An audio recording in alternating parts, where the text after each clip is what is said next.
Hi, everyone, and welcome back to Jody Ann's Kitchen, Food for Thought.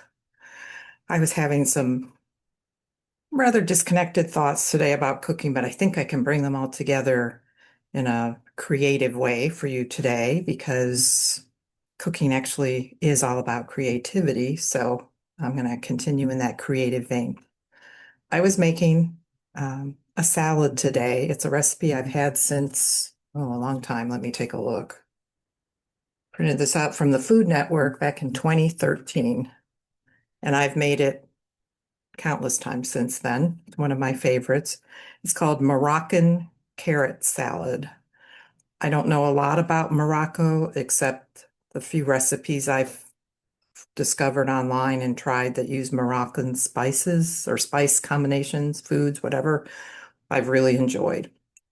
Now, this particular salad, I Googled it to see if anyone could still find it now, because I'm not going to post it to my page. But if you're interested and you type in Moroccan carrot salad with parsley and caramelized lemon, you will find it. And that was what intrigued me when I first was browsing recipes. I remember I saw that it used caramelized lemon. I'm like, what the heck?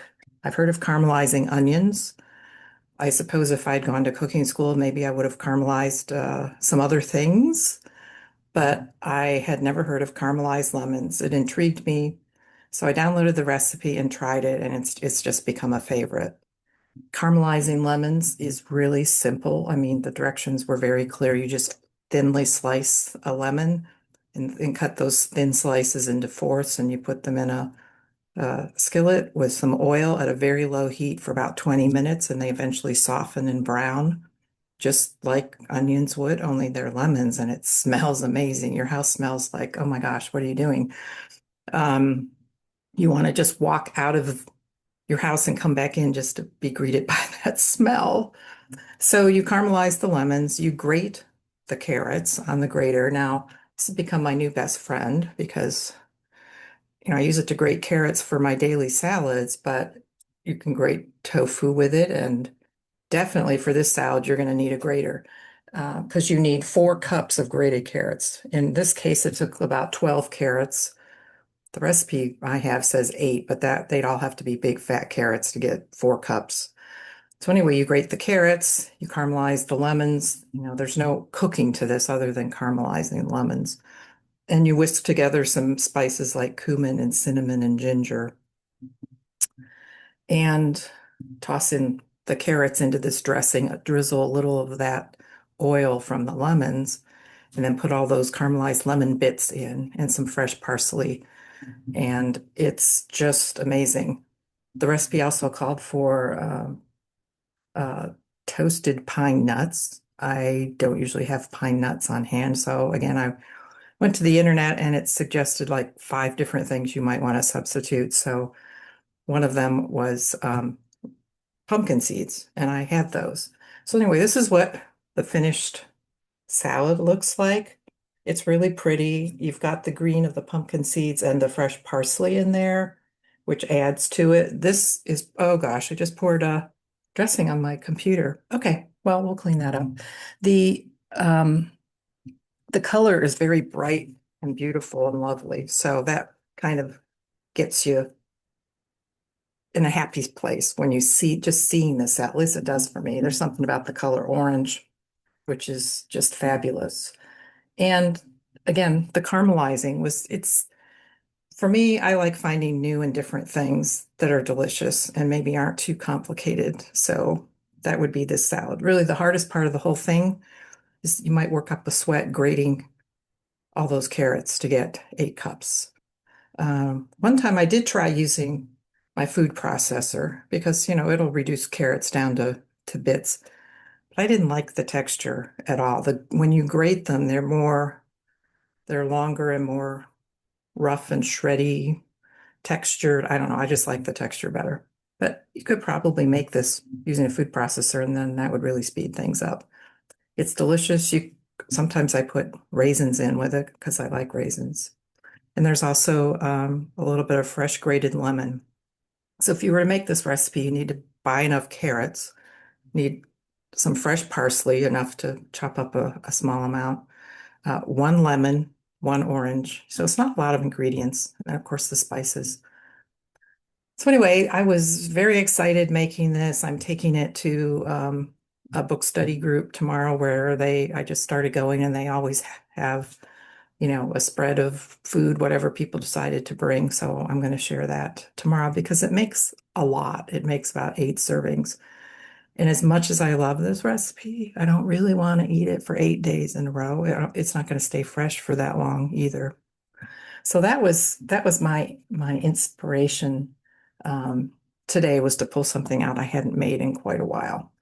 You may have noticed when I was waving this around, looking at it, I keep all of my recipes in plastic sleeves like this, and I put them in a binder so that I can find them and also so that they don't get ruined because this has got splatters of all kinds of things on it, things stuck to it, maybe bits of parsley still from today.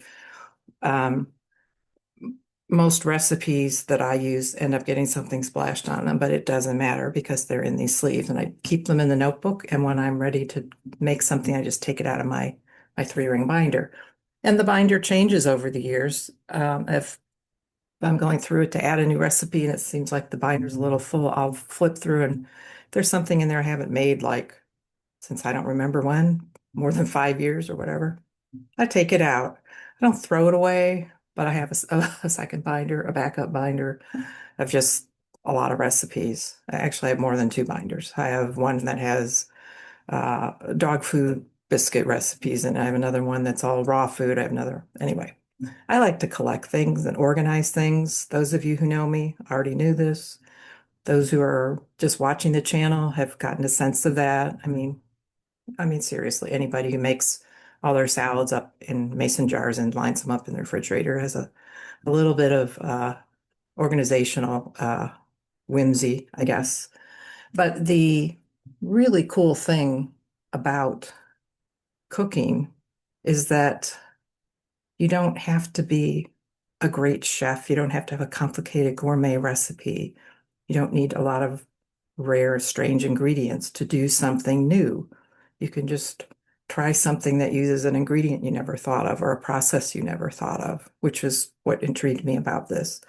And if you're really not into watching food videos or researching or seeking out new recipes, you're still being creative because if you are cooking, and I heard this on a podcast, can't take credit for this, but if you are cooking, you are exercising all 5 of your senses in a creative act. If you're painting or knitting or whatever, yes, you're using your eyes and your sense of touch. But when you're cooking, you're using all the senses. The eyes, obviously, sense of smell. You're smelling things as they cook. You're testing to see if something's fresh. You're tasting, sampling, and of course, you're definitely tasting when you're done. You're hearing the sounds of things sizzling or as you're chopping or grating, or you hear the water starting to boil.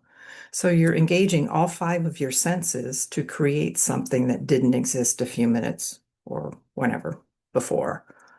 And if this is a positive thought for you, even if you never want to try any of my recipe ideas or anybody else's, but you have to make dinner, you have to make sandwiches for your kids, whatever, you can still view what you're doing as a creative act. Maybe you don't have time to go to, a watercolor class or um, some other universally accepted creative art. But if you're preparing food, you're in a creative act.